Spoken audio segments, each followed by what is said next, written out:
तमाम सुनने और देखने वालों को अस्सलाम वालेकुम। मेरा नाम है ज़ीशान अली और आप देख रहे हैं ज़ीप वॉइस चैनल। आज आपके साथ एक वाक़या शेयर करने लगा हूँ। बनी इसराइल के दो भाइयों का वाक़या। बयान किया जाता है कि बनी इसराइल में दो भाई थे, जिनमें एक मुसलमान था और दूसरा काफिर था। दोनों दरिया के शिकारी थे। काफिर बुत को सजदा करता था, मगर जब भी मछलियों के लिए जाल तैयार करता तो उसमें ढेरों मछलियाँ आ जाती कि उसको खींचना भी उसके लिए मुश्किल हो जाता था। मगर मुसलमान के जाल में एक या दो ही मछलियां आती थी और उस पर सब्र के साथ खुदा का शुक्र अदा करता। इत्तफाकन एक रोज उस मुसलमान की बीवी अपने मकान की छत पर गई तो उसकी नजर काफिर की बीवी पर पड़ी, जो जेवरात और बेहतरीन लिबास से आरास्ता थी। ये देखकर उस मुसलमान की बीवी के दिल में वसवसा पैदा हुआ कि काश मैं भी ऐसी ही होती। तो काफिर की बीवी बोली, तू अपने शोहर को इस पर आमदा कर ले, वो भी मेरे शोहर की माबूद यानी बुत की इबादत किया करे, ताकि तू भी मेरी तरह मालदार बन जाए। ये सुनकर मुसलमान भाई की बीवी कुछ गमज़दा सी होकर नीचे आई और जब उसका शोहर घर आया तो उसने बीवी का हाल मुतगीर देखकर दरियाफ्त किया कि आखिर बात क्या है जिसे तू इस कदर गमज़दा मालूम होती है। तो वो कहने लगी, बस मियाँ, या तो तुम मुझे तलाक दे दो या अपने भाई की माबूद की इबादत शुरू कर दो। ये सुनकर उसके शोहर ने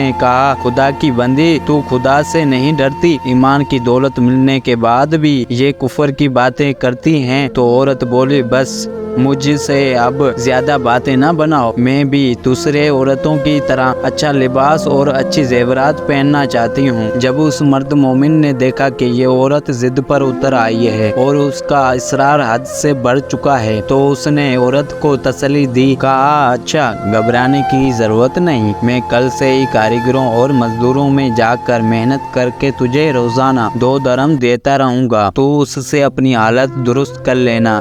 ये सुनकर औरत को कुछ तस्कीन हासिल हुई और सवेरे ही वो मोमिन मर्द मजदूरी की तलाश में निकल पड़ा, लेकिन किसी ने उससे हाल तक ना पूछा। ये देखकर वो दरिया के किनारे पहुंचा और शाम तक अल्लाह की इबादत में मसरूफ रहकर रात को जब घर आया तो बीवी ने दरियाफ्त किया कि आज तुम कहाँ थे? वो कहने लगा, मैं बादशाह की खिदमत में मसरूफ था, उसने मुझसे 30 दिन काम करने की शर्त की है। औरत ने कहा, आखिर वो बादशाह को क्या देगा? तो उसने जवाब दिया कि मेरा बादशाह बड़ा करीम और उसके खजाने माल और दौलत से भरे हुए हैं, वो मुझे वो देगा जो मैं चाहूँगा।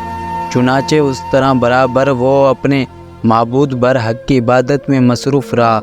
और 30वीं रात हुई तो बीवी ने कहा, सुनो मियाँ, अगर तुमने मुझे कल मजदूरी लाकर ना दी तो मुझे लाजमी तलाक देना। यह सुनकर उसको इस कदर परेशानी लाहक हुई और 30वीं सुबह को उसने एक यहूदी से कहा, क्या तुम मुझे मजदूरी पर लगा लोगे? ये सुनकर यहूदी ने कहने लगा कि हाँ, तुमको मजदूरी तो मिल जाएगी, लेकिन शर्त यह है कि मेरे पास तुम्हारे खाने पीने का कोई इंतज़ाम ना होगा। चुनाचे वो मर्द मोमिन रोज़े की नियत करके यहूदी के पास काम पर लग गया। अल्लाह ताला के हुक्म से एक फरिश्ता 29 अशरफियाँ लेकर नूरानी तबाक में उसकी बीवी के पास पहुंचा और कहने लगा, मैं बादशाह का कासिद हूँ, उसी ने ये अशरफिया लेकर मुझको तेरे पास भेजा है और फरमाया कि तेरा शोहर हमारे पास काम में था, हमने उसको ना छोड़ा, यहाँ तक कि उसी ने हमको छोड़ दिया और यहूदी के पास चला गया। अगर वो हमारा काम करता तो हमको और ज़्यादा उजरत देते, बस ये एक अशरफी की कमी उसी की वजह से है। चुनाचे वो औरत उन अशरफियों में से एक अशरफी लेकर बाजार गई। सुनारे ने उसकी 1000 कीमत औरत के हाथ में रखी और जब शाम को वो मोमिन मर्द घर वापसी लौटा तो औरत ने उससे